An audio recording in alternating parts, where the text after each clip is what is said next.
Salut tout le monde, on se retrouve pour ce nouvel épisode à Tignes dans le cadre du e-bike festival. Et on est attendu par la marque A-Bike, on le voit, il y a la belle arche juste derrière et je crois que leur stand est pas trop loin. On va voir Morgane qui nous attend, allez c'est parti.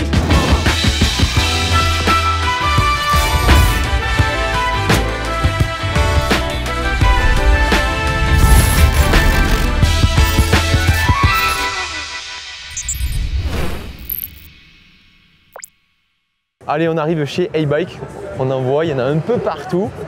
Hop. On arrive. Salut Morgan. Comment ça va? Bien, on est à Bonport, ça fait plaisir, on voit les montagnes. Ouais. Qui es-tu? Bon, bonjour tout le monde, moi c'est Morgan, Brand Activation Manager pour A-Bike dans le sud de l'Europe.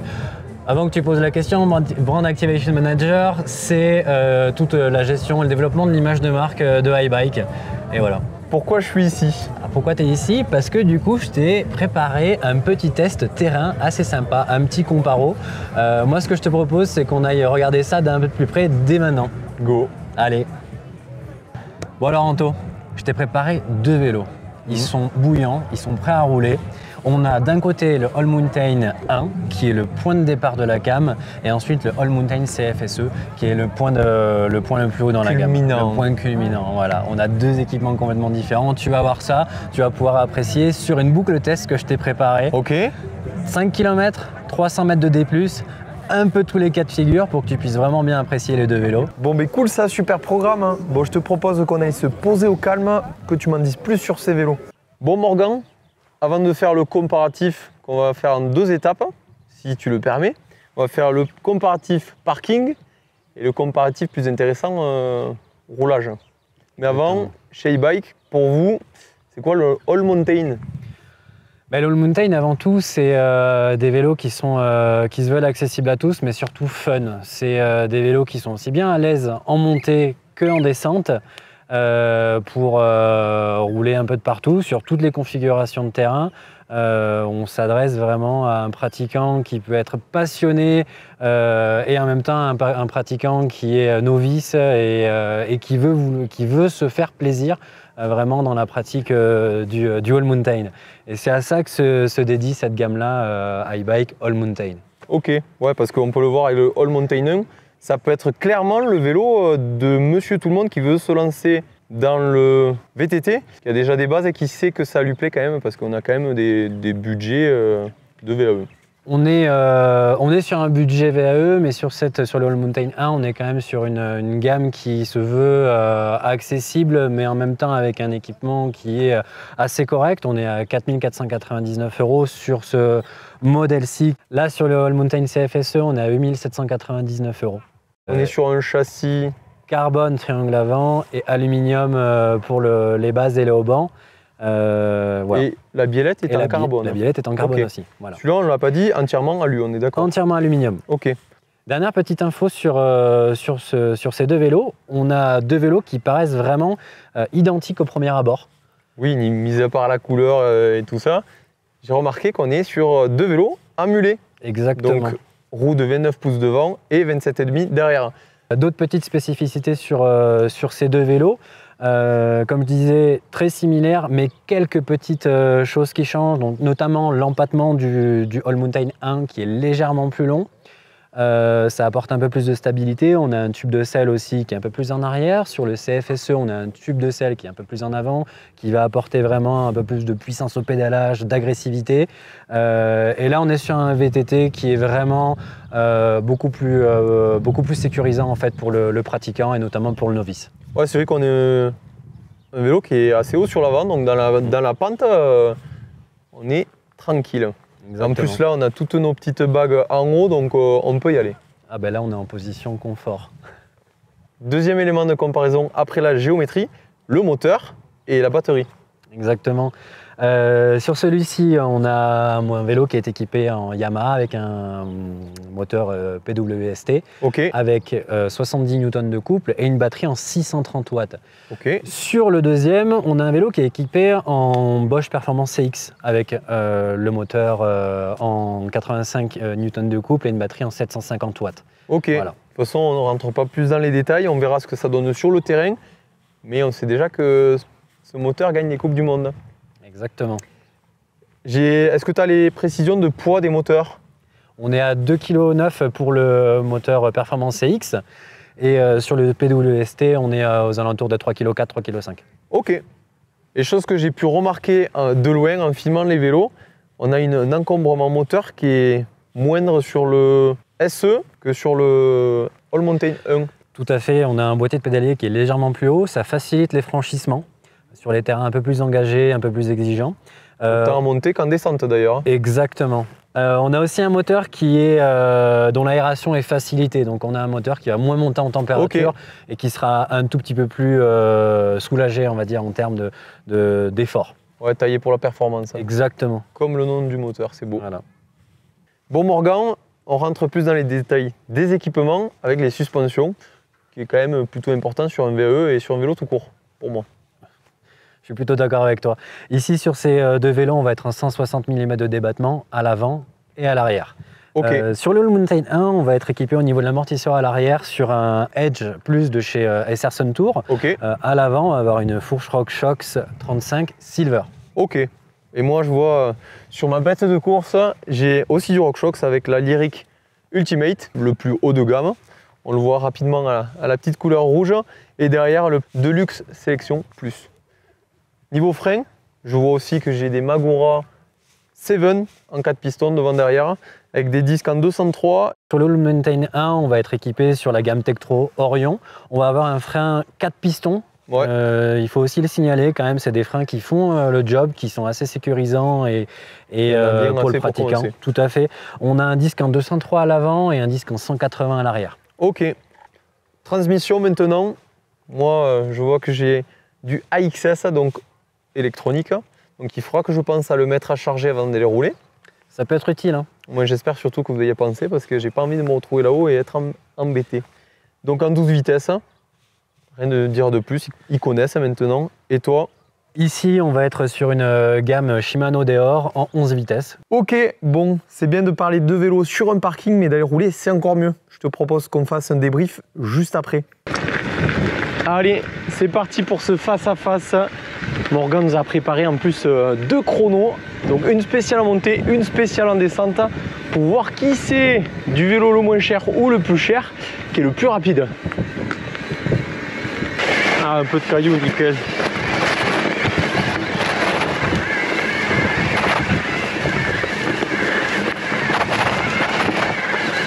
C'est beau ça là.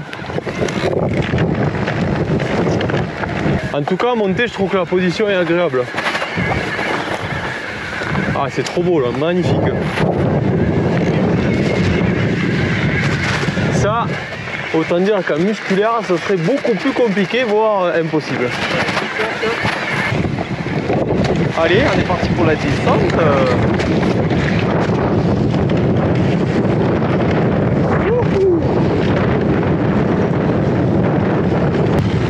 Il y a une marmotte.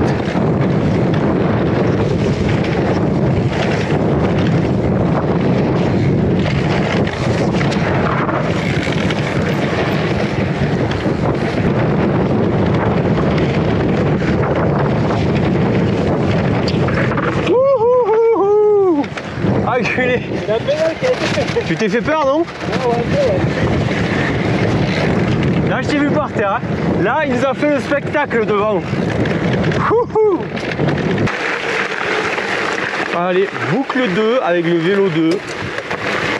Et la grosse différence, c'est le moteur en fait, la première chose que tu montes dessus. Alors déjà, il est moins silencieux, il est beaucoup plus silencieux le YAM.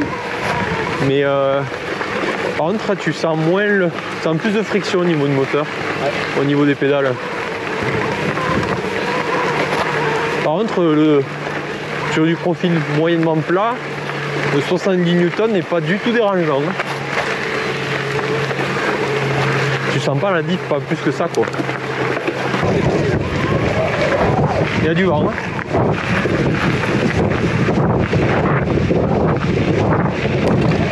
Ça y est, je vais le filmer.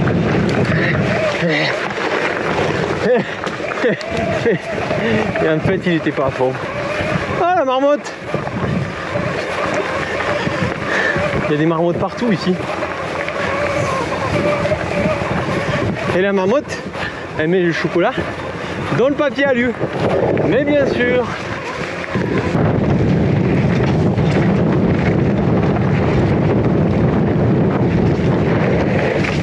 on a une position ultra haute.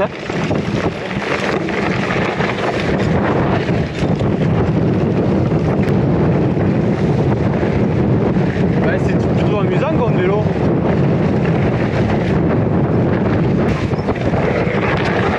Ouah, ça c'est le mulet qui fait des têtes à queue, qui me fait le spectacle devant.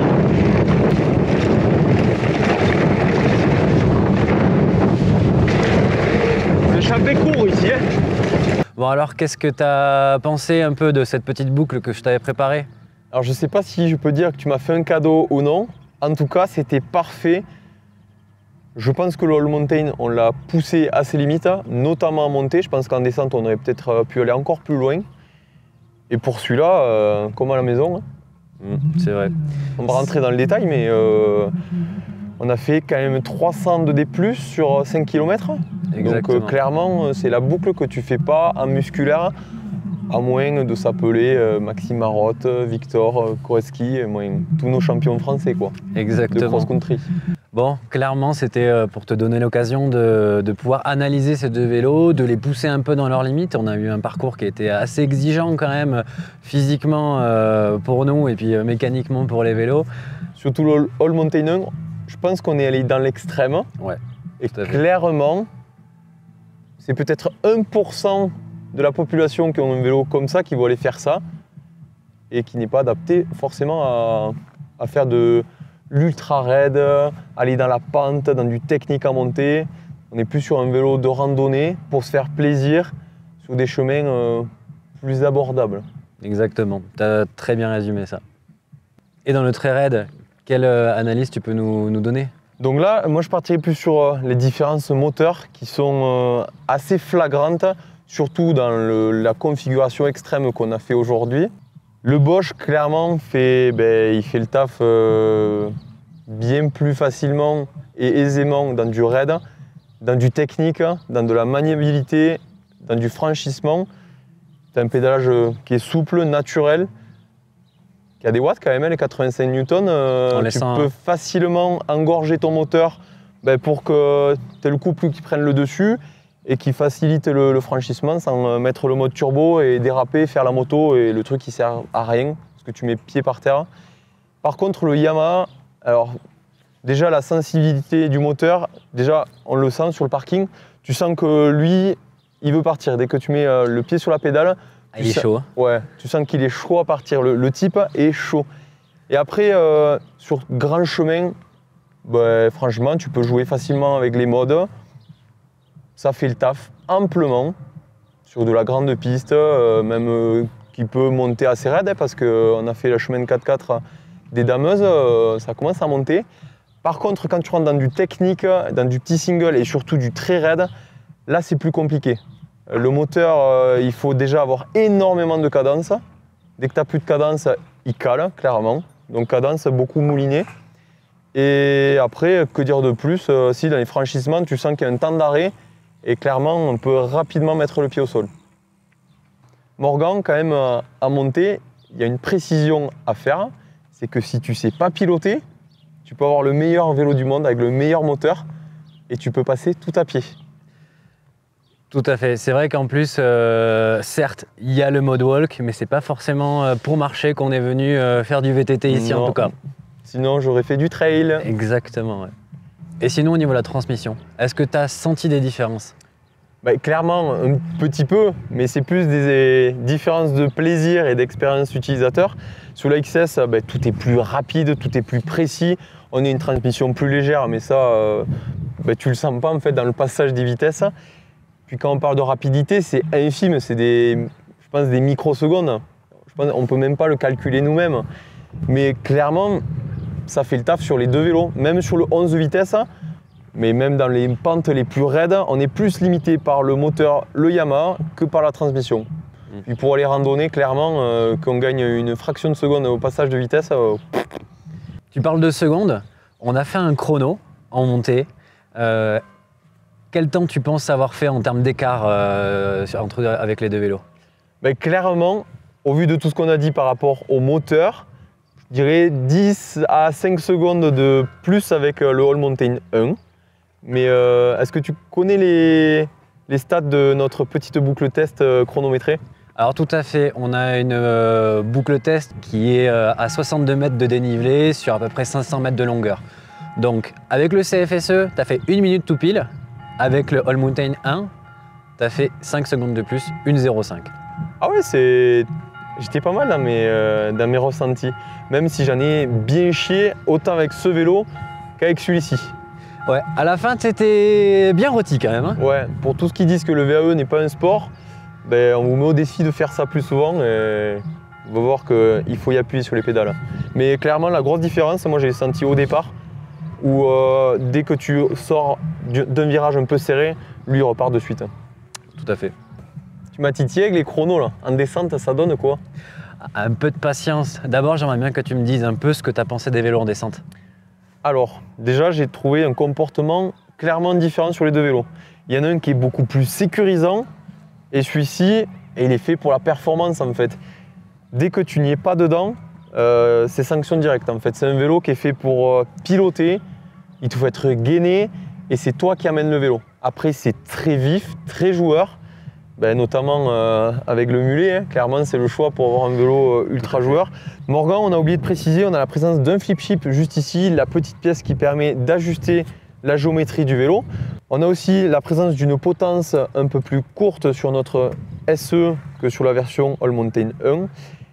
Entre la longueur de potence et la différence de géométrie qu'on n'a pas forcément senti à la montée, là clairement à la descente c'est une grosse différence. C'est là où toutes ces différences parlent au final. Ah oui, là on a un vélo qui est fait pour piloter un petit peu en aérien, faciliter les bunny up, aller chercher des trajectoires, voire monter en haut des relevés, ouais, vraiment plus performance.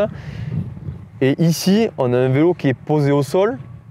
En fait, c'est plus compliqué d'aller chercher les hautes trajectoires, mais clairement, tu peux être beaucoup plus passif sur ce vélo, c'est beaucoup plus sécurisant. Mais c'est pas non plus un paquebot. Ouais, clairement, je te rejoins, c'est facile à l'amener dans le serré en fait. Et tu vois, sur le All Mountain 1, ben, j'ai été agréablement surpris notamment de la Silver, qui fait amplement le travail. Tu vas commencer à sentir toutes les différences de réglage ben, dans les trous de freinage, dans le technique. Mais en fait, c'est simple d'utilisation. Tu fais ton sag et tu pars rouler. À la limite, tu peux régler un petit peu tes compressions et gaz. Bon, Anto, avant de parler chrono en descente, oui. On va parler de quelque chose de très utile sur un vélo. Oui. Les freins. Ouais, effectivement, j'en ai sur tous mes vélos. Ouais, vaut mieux en mettre un. Bah, tu vois, on va rejoindre la partie suspension. C'est très simple d'utilisation. Il n'y a pas 10 000 réglages. On est en 4 pistons. Même le frein en 180 sur la piste qu'on a fait, où il y a un dénivelé quand même, tu vois, de 300 mètres, mais qui n'était pas dans la pente. On a eu des moments de répit où les freins ont le temps de refroidir. Clairement, on n'a eu aucun problème de chauffe. Et la grosse différence avec les Magura, c'est la puissance en fait. Ici, tu sens que quand tu as besoin de beaucoup de puissance, ça va être la limite du frein en fait. Que là, tu as une constance. Tu as une puissance, tu rentres dans les relevés, tu peux aller freiner au dernier moment. Là, tu vas prendre un peu plus de marge de sécurité. On en a eu besoin à des moments quand même, hein, de cette puissance. Ouais. Voilà. Bon, pour les chronos, quelle sensation t'as eu déjà avant de te donner les temps? Bah écoute, je pense avoir fait quand même un meilleur temps avec celui-ci pour deux raisons. Déjà, j'ai fait une grosse erreur de pilotage avec le All Mountain 1. Je me suis quasiment sorti d'un relevé, donc là, les secondes, elles coulent. Et toujours là, en fait, le moteur, déjà, tu l'as vu, hein, au départ, ça part de suite. Et en fait, à chaque relance et chaque sortie de virage, je pense que la différence est faite énormément là, parce que en sensation de pilotage sur la piste, clairement, je n'ai pas senti beaucoup de différence. J'étais beaucoup plus rassuré quand ça allait vite avec le All Mountain 1 et notamment quand j'étais fatigué, tu vois. J'ai presque préféré avoir celui-ci quand j'étais fatigué parce que là, ça peut être vite la sanction. Exactement. Bon, grosso modo, Tu as 20 secondes d'écart entre les deux vélos. Tu as été 20 secondes plus rapide avec le CFSE qu'avec le 1. Tu as fait 2,40 à peu de choses près et 2 minutes 20 sur la partie descente. Ok, bah tu vois, les chiffres ont parlé. Tout à fait. Bon, sinon, Anto, c'est lequel le gagnant? T'aimerais bien savoir? Ouais, s'il te plaît. Ouais, si on parle chrono, déjà, il n'y a pas match. Hein. On y a mis 25 secondes. C'est vrai. Mais pour moi, il n'y a pas de gagnant. J'ai pas compté les points, hein, mais en fait, chaque vélo va avoir son utilisateur.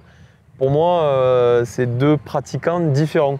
Là, c'est si tu es un VTTiste confirmé, que tu vas chercher la performance, c'est toujours pareil. Hein. On a des équipements plus légers, tout ça pour des gains marginaux qu'il faut savoir piloter aussi. Hein.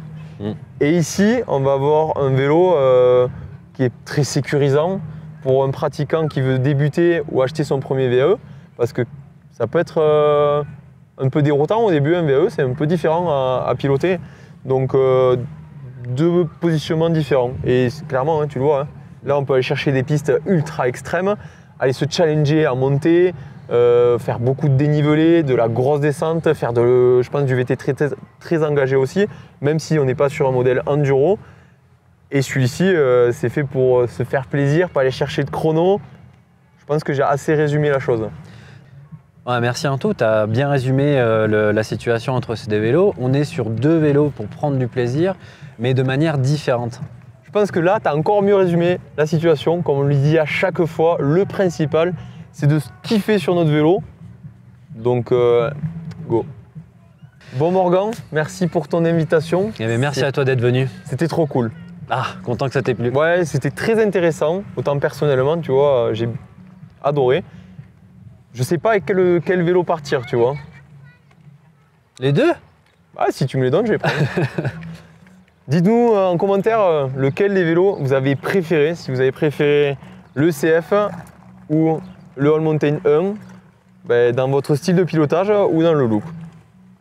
Et puis, comme d'hab, hein, on pense à mettre des pouces en l'air si vous avez aimé cette vidéo. C'est super important, ça lui fait plaisir, ça me fait plaisir, ça nous fait plaisir. Et bien sûr, on pense à s'abonner. Et en plus, on a un des premiers abonnés juste à gauche. Donc ça fait encore plus plaisir. Exactement. Et puis on se quitte là, pensez à aller faire du vélo, c'est le plus important. Et on se retrouve la semaine prochaine. Bye bye. Merci à vous, au revoir. Ciao Morgan. Ciao.